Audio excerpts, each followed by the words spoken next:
माता दी। ओम नमः शिवाय।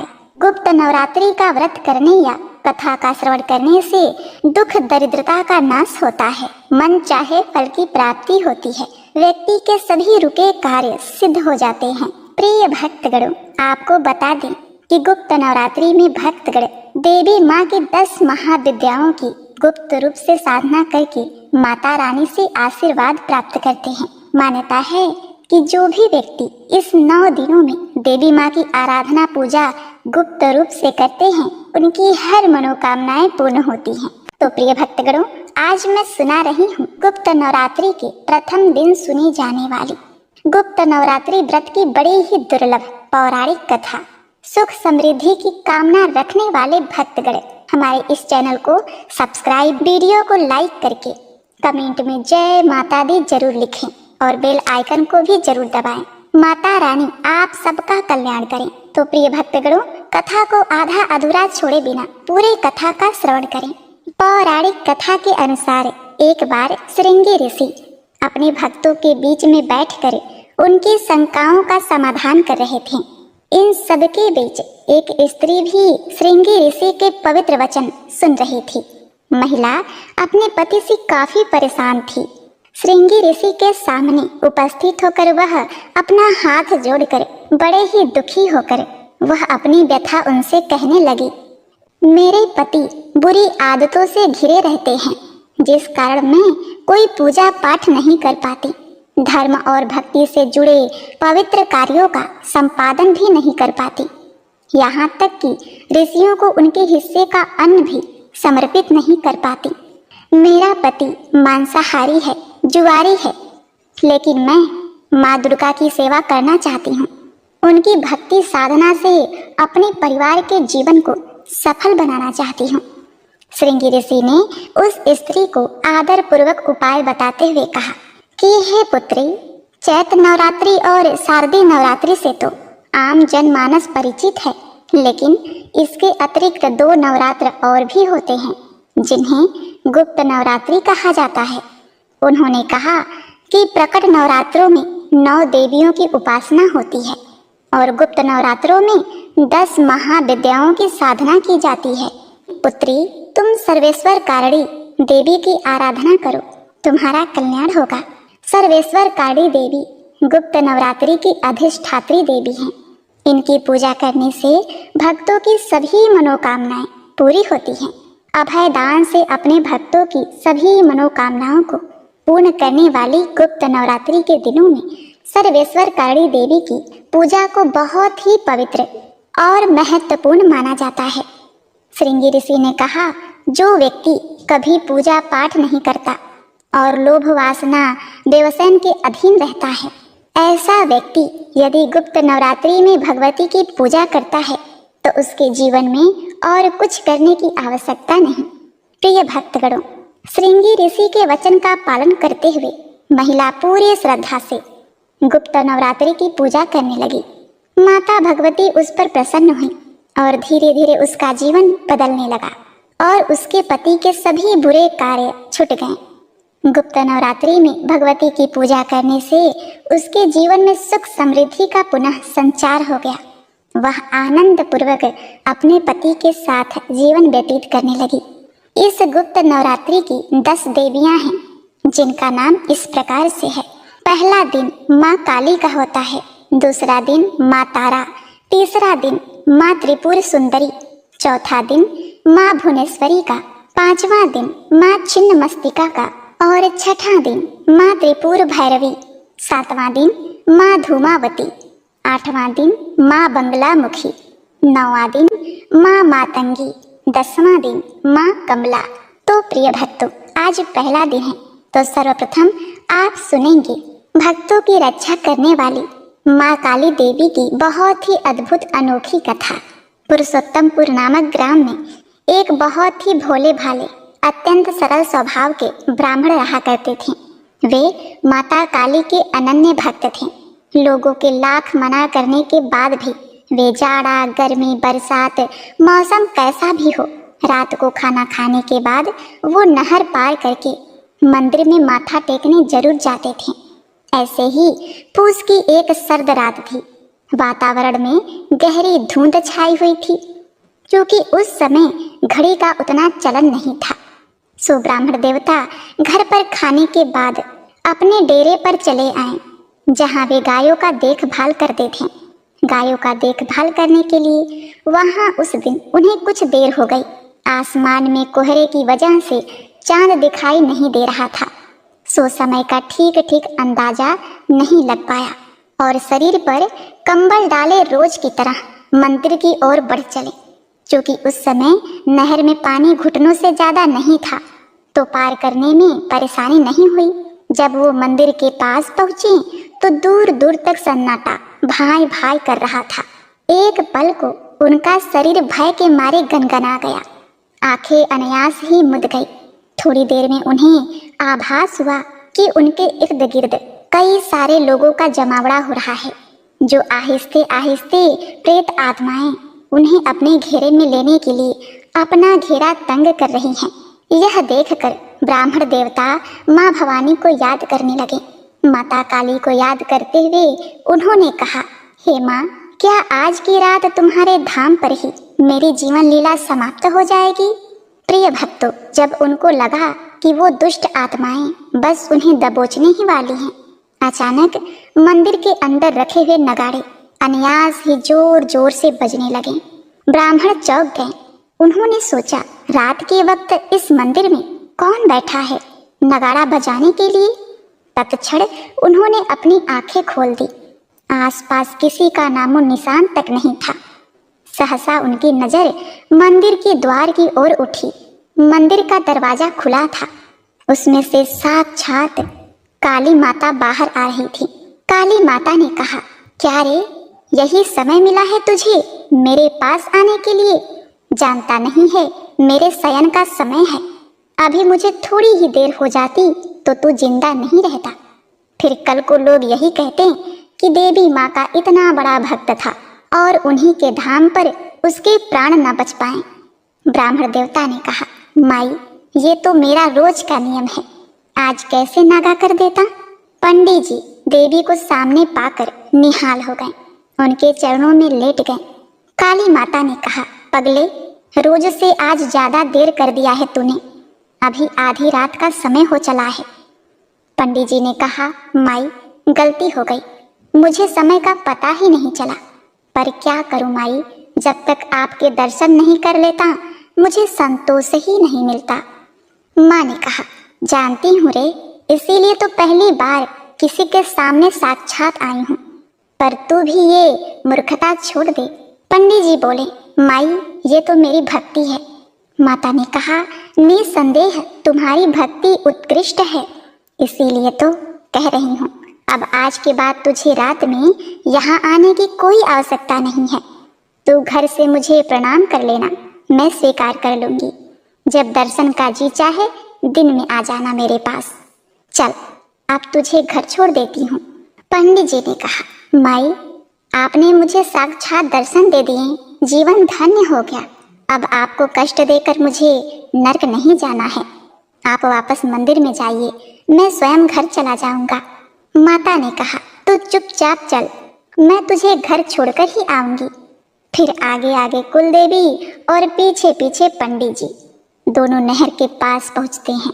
अचानक पंडित जी का शरीर झंझना गया। सामने से सफेद धोती खड़ाऊं पहने हुए एक वृद्ध आदमी आ रहे थे। उन्होंने आगे बढ़कर काली माता के चरण स्पर्श किए। फिर काली माता ने सारी बात बता दी। पंडित जी ने आगे बढ़कर वृद्ध के चरण में माथा पटक दिया और कहा, आप कौन हैं देवता? मैं पहचाना नहीं। बदले में माता काली ने कहा, अरे यही तो तुम्हारे गांव के देवता हैं। हाँ, कभी देखे नहीं तो पहचानोगे कैसे? रात के पहर जब मेरा शयन का समय होता है, ये पूरे गांव क्षेत्र का भ्रमण करते हैं ताकि कुछ अनिष्ट ना हो। प्रिय भक्तों, वह बूढ़े व्यक्ति मुस्कुराने लगे। उन्होंने कहा, माँ, अब आप अपने धाम पर जाइए, मैं इसे गांव तक छोड़कर आता हूँ। पंडित जी के तो जैसे भाग ही उदय हो गए थे। माई के चरणों में देर तक पड़े अश्रु बहाते रहे। फिर ग्राम देवता के साथ गांव की सीमा पर आए। ग्राम देवता ने कहा, अब तुम घर जाओ। जब भी मन से याद करोगे हम लोग तुम्हारे पास होंगे, लेकिन अंधियारी रात में अपने प्राणों को संकट में डालकर हम लोगों के पास आने की गलती दोबारा मत करना। पंडित जी हाथ जोड़कर बोले, बाबा जब आप और काली माता हैं तो मुझे क्या सोचना। ग्राम देवता ने कहा, इसी निर्दोष विश्वास ने तो तुम्हारी रक्षा की है पुत्र, लेकिन इसका ये अर्थ नहीं कि तू अपने प्राण जानबूझकर संकट में डाले। तुम्हारी आस्था प्रशंसनीय है, इसीलिए कहता हूँ रात बिरात या खराब मौसम में अपने घर से ही याद कर लेना, बाकी जब जी चाहे चले आना। यह कहकर ग्राम देवता गांव की सीमा से लौट चले। उस घटना के बाद तो पंडित जी माँ भगवती माता काली की और भी गहरे भक्त हो गए। एक बार प्रेम से बोलिए, जय माता दी, जय माँ भवानी, जय हो काली माता। हे काली माता, जैसे आपने पंडित जी ब्राह्मण देवता के प्राणों की रक्षा की, उनको दर्शन दिया, वैसे ही अपने सभी भक्तों का कल्याण करना माँ। ओम नमो भगवती वासुदेवाय नमः। हरे कृष्ण। ओम नमः शिवाय। प्रिय भक्तगणों, अब आइए सुनते हैं माँ काली के उत्पत्ति की कथा। एक बार की बात है, दारुल नामक राक्षस ने ब्रह्मा जी को प्रसन्न करने के लिए कड़ी तपस्या की। उससे प्रसन्न होकर ब्रह्मा जी ने उसे वरदान दिया कि उसकी मृत्यु केवल महिला के हाथों होगी, अन्य कोई भी उसे मार नहीं पाएगा। वो राक्षस ब्रह्मा जी के वरदान का गलत फायदा उठाने लगा और उसने सारे ब्राह्मणों, संतों और देवताओं का जीना मुश्किल कर दिया। उसने अपनी शक्ति से सारे अनुष्ठान बंद करवा दिए और स्वर्ग पर अपना राज जमाकर बैठ गया। सारे देवता उससे लड़ने गए और निराश होकर वापस लौट गए। तब ब्रह्मा जी ने बताया, ये राक्षस सिर्फ किसी स्त्री के हाथों ही मारा जाएगा। सारे देवता मिलकर भगवान शिव के पास मदद के लिए गुहार लगाने लगे। दारुक राक्षस के आतंक के बारे में बताया गया। तब इस समस्या के समाधान के लिए भोलेनाथ ने जगत जननी माता पार्वती की तरफ देखा और कहा, हे कल्याणी, जगत के हित के लिए और इस दारुक दैत्य के लिए मैं तुमसे प्रार्थना करता हूँ। इतना सुनकर माता पार्वती मुस्कुराई और अपना एक अंश भगवान भोलेनाथ में प्रवेश करा दिया। माँ भगवती का वो अंश भगवान शिव के गले से अवतरित हुआ। भोलेनाथ ने तभी अपना तीसरा नेत्र खोला और उनके नेत्र के द्वार से माँ ने भयंकर काली का विकराल रूप धारण कर लिया। उनके इस स्वरूप को देखकर देवता व राक्षस वहां से भागने लगे। उनका रूप इतना भयंकर था कि कोई भी उनके सामने टिक नहीं पाया। माँ काली के सिर्फ हुंकार से ही सारे दैत्यों का नाश हो गया। सारे असुर जलकर भस्म हो गए। लेकिन अब भी उनका गुस्सा शांत नहीं हुआ और उनके क्रोध की अग्नि से सारे लोग जलने लगे। देवताओं ने पुनः भोलेनाथ से मदद मांगी। तब महादेव ने माँ काली के गुस्से को शांत करने के लिए एक बालक का रूप धारण कर लिया। उनके इस रूप को बटुक भैरव भी कहा जाता है और उस बालक के रूप में भोलेनाथ जोर जोर से रोने लगे। उनके रोने की आवाज माँ काली के कानों में पड़ी। माँ ने उस प्यारे से बालक को अपने गले से लगा लिया और तभी माँ वापस से अपने सौम्य रूप में आ गई। तो ऐसे हुआ माँ काली का प्रादुर्भाव। एक बार प्रेम से बोलिए, काली मात की जय। ओम नमः शिवाय। पार्वती पते हर हर महादेव। जय माता दी। जय माँ संकटा, जय माँ भवानी। माता संकटा की बड़ी ही दुर्लभ कथा। एक बार की बात है, एक राज्य में एक राजा रहते थे। राजा बड़े ही प्रजा प्रेमी और सबका भला चाहने वाले थे। उनके राज्य में उनके परिवार को और प्रजा को किसी तरह की कोई कमी नहीं थी। सब लोग बहुत खुशहाल और सुख शांति से रहते थे। लेकिन राजा को हमेशा एक चिंता सताती रहती थी, क्योंकि उस राजा और रानी की कोई संतान नहीं थी। एक दिन राजा सुबह सवेरे सैर पर निकले, तब एक औरत अपने घर के बाहर झाड़ू लगा रही थी। राजा को देखकर वह बोली, हे भगवान, आज सुबह सवेरे कैसे वंशहीन आदमी का चेहरा देख लिया। आज का दिन तो बहुत खराब जाएगा। राजा ने यह बात सुनी और अनसुनी करके अपने महल में वापस लौट गए। राजा पूरे दिन इसी घटना को याद करके दुखी और परेशान हो गए। रात के भोजन के समय जब उनकी रानी ने उनकी चिंता का कारण पूछा तो उन्होंने कुछ नहीं कहकर बात को टाल दिया। लेकिन जब रानी के बहुत बार पूछने पर कि राजा जी आपको क्या चिंता सता रही है, आपको किस बात की परेशानी है, तो राजा ने अपनी रानी को सुबह वाला घटनाक्रम बता दिया। राजा की बात सुनकर रानी को बहुत दुख हुआ। वह अपनी प्रजा की देखभाल में कोई कमी नहीं रखती थी, लेकिन फिर भी उनको संतान ना होने की वजह से लोग उनका चेहरा देखना अशुभ मानते थे। राजा की परेशानी की वजह से रानी भी चिंता में आ गई और यही बात रानी की एक विश्वसनीय दासी ने पूछ ली। रानी साहिबा, आपकी चिंता का कारण क्या है? वह क्या चीज है जो आपको परेशान कर रही है? रानी ने उसे टालना चाहा, लेकिन दासी के बहुत आग्रह करने पर रानी ने अपनी सेविका को राजा के साथ सुबह जो भी कुछ हुआ था वह सब सुना दिया। इस बात पर रानी की सेविका ने उन्हें विश्वास दिलाया कि आप मेरी बात मानो और जैसा मैं कहूँ वैसा ही करना। इस पर रानी ने अपनी दासी की बात मान ली। रानी की दासी ने अगले दिन पूरे राज्य में मुनादी फिरवा दी कि रानी गर्भवती हो गई है।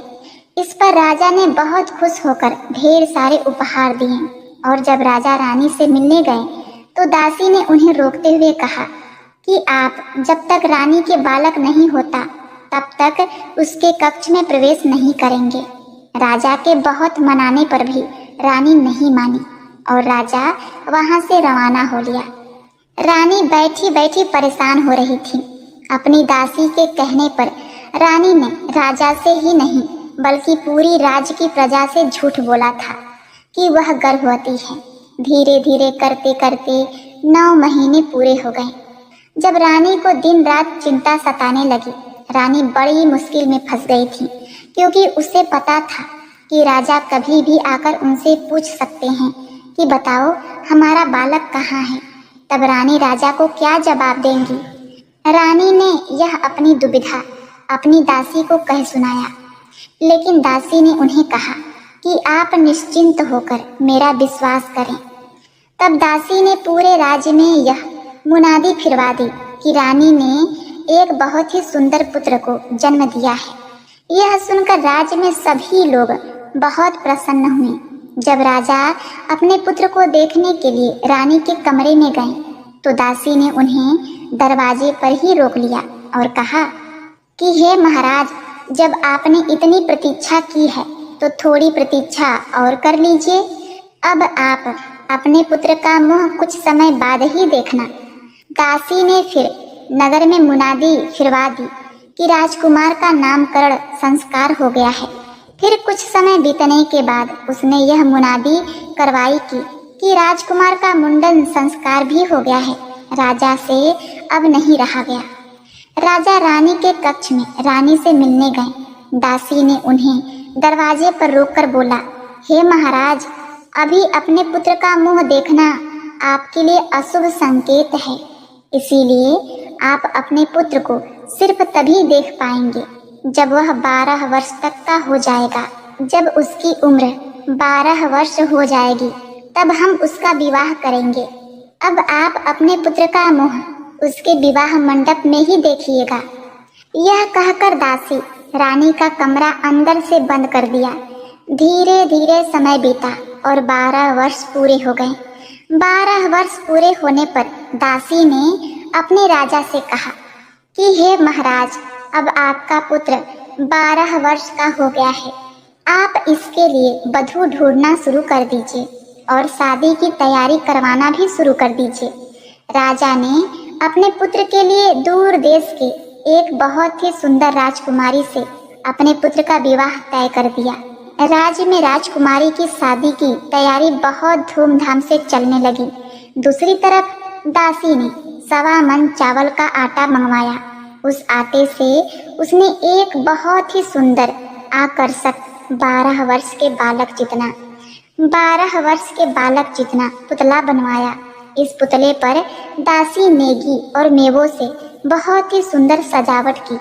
इसके बाद दासी ने उस पुतले को बिल्कुल एक दूल्हे की तरह सजाया और एक पालकी मंगवाई। दासी ने उस चावल के पुतले को बहुत ही सुगंधित कर दिया, उस पालकी में बैठा दिया। दासी ने राजा से विशेष प्रार्थना की कि हे राजा, यह राजकुमार मेरे ही साथ रहेंगे, इसीलिए आज उसकी बारात में ही उसके साथ पालकी में मैं बैठूंगी।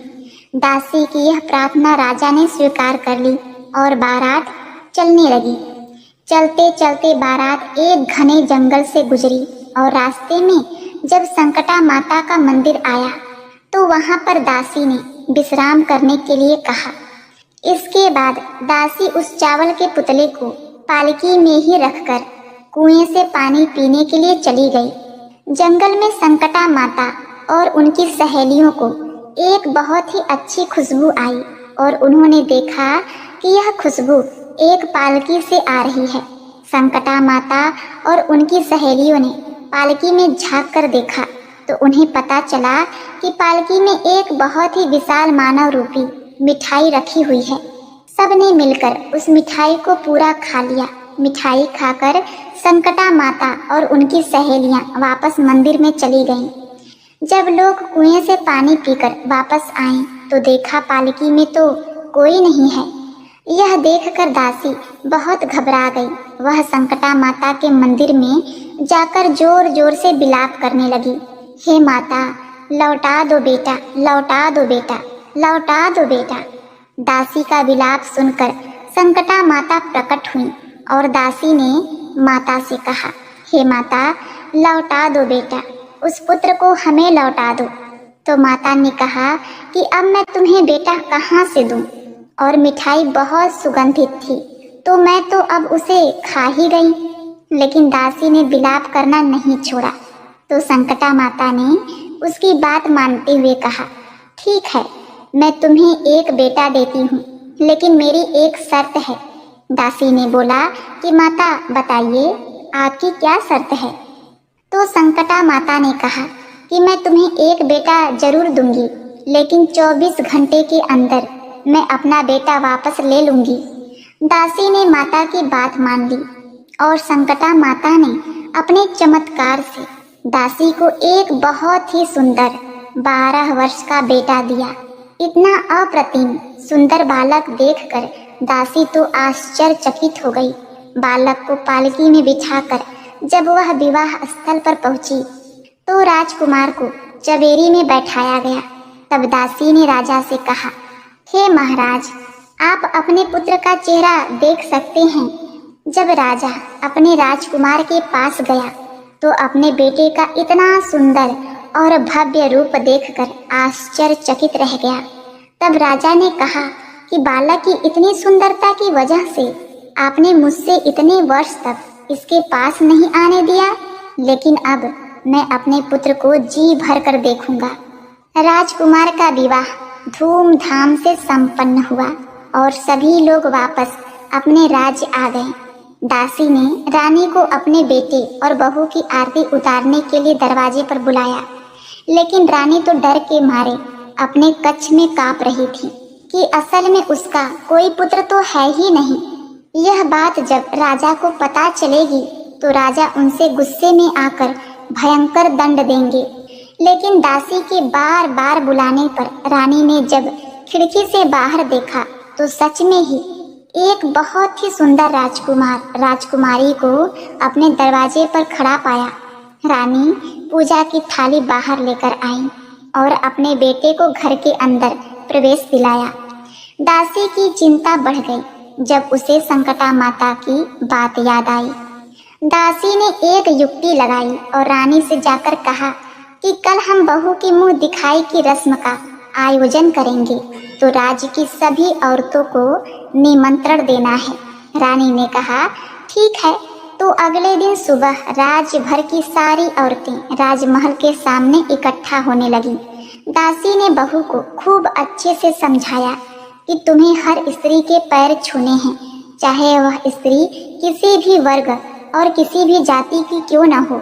तुम्हें हर स्त्री का पैर छूना है और तब तक छूना है जब तक वह स्त्री तुम्हें अखंड सौभाग्यवती भव, पुत्रवती भव का आशीर्वाद ना दें, तब तक तुम किसी के पैर छोड़ना मत। बहू ने ऐसा ही किया। उसने सारी औरतों के पैर छुए और सबने बहू को अखंड सौभाग्यवती भव, पुत्रवती भव का आशीर्वाद दिया। लेकिन देखा कि दूर एक पेड़ के नीचे एक बूढ़ी औरत बहुत ही मैले कपड़े पहनकर चुपचाप बैठी है। उसके पास भी गई और उसके पैर छूकर आशीर्वाद लेने की कोशिश की। तब उस मैया ने बहू को सुखी रहने का, खुश रहने का आशीर्वाद दिया। लेकिन बहू ने तभी बूढ़ी मैया के पैर नहीं छोड़े। परेशान होकर बूढ़ी मैया के मुंह से अचानक निकल गया, अखंड सौभाग्यवती भव, पुत्रवती भव। इतना कहते ही दासी वहां भागते भागते आई और बूढ़ी मैया से बोली, हे माता, हमने आपको पहचान लिया है। अब आप अपना बेटा वापस नहीं ले जा सकती, क्योंकि आपने हमारी बहू को अखंड सौभाग्यवती भव का आशीर्वाद दिया है, पुत्रवती होने का आशीर्वाद दिया है। तो अगर आप हमारा बेटा ले जाएंगी तो बहू अखंड सौभाग्यवती कैसे रह पाएगी। यह सुनकर संकटा माता रानी पर हंसने लगी और कहने लगी कि तुम बहुत चतुर हो, आज तुमने हमें हरा दिया। और संकटा माता ने उन्हें आशीर्वाद देकर वहां से अंतर ध्यान हो गई। इस प्रकार दासी और रानी और बहू सभी सुख समृद्धि से रहने लगे। हे माता रानी, जिस प्रकार आपने रानी को पुत्र देकर उसके संकट को दूर किया, दासी की प्रार्थना सुनकर उसके संकट को पूरा किया, उसी प्रकार आप इस कथा को सुनने वाले, कहने वाले तथा हुंकार भरने वाले के संकट को दूर करना। प्रेम से बोलिए संकटा माता की जय। जय हो संकटा माता।